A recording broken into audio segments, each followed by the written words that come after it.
मित्रांनो, रोमन संख्या चिन्ह लक्षात ठेवण्यासाठी आपण एक सोपी ट्रिक या ठिकाणी बघणार आहोत. आता इथं काही संख्या आहेत 1, 5, 10, 50, 100, 500, 1000. या संख्यांना रोमन संख्या चिन्हामध्ये आपल्याला कसं लिहायचं आहे हे लक्षात ठेवण्यासाठी आपल्याला एक वाक्य पाठ करायचं आहे. मराठीतलं वाक्य आहे. मी प्रत्येक संख्येच्या खाली एक एक शब्द लिहिलेला आहे आणि हे पूर्ण वाक्य तयार झाले ते आपण एकदा पाठ करून घेऊया. बघा, इथं आपण लिहिले आई. एकला काय म्हटलं तिथं? आई. तर आईचा आपण आय लिहून घेणार आहोत. वडील, 5ला आपण म्हटले वडील. वडिलांचं पहिलं अक्षर इथं व्ही. वडील लिहून घेऊया व्ही. बरोबर.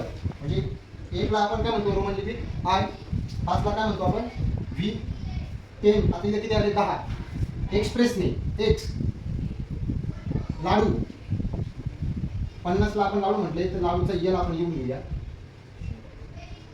आणि 100ला चॉकलेट म्हटलंय त्याला आपण लिहून घेऊया सी. चॉकलेटला काय येतो? सी.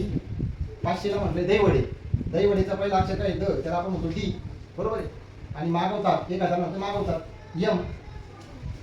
बघा, आपलं वाक्य काय झालंय? आई वडील एक्सप्रेसने लाडू चॉकलेट दहीवडे मागवतात. आई वडील एक्सप्रेसने लाडू चॉकलेट दहीवडे मागवतात.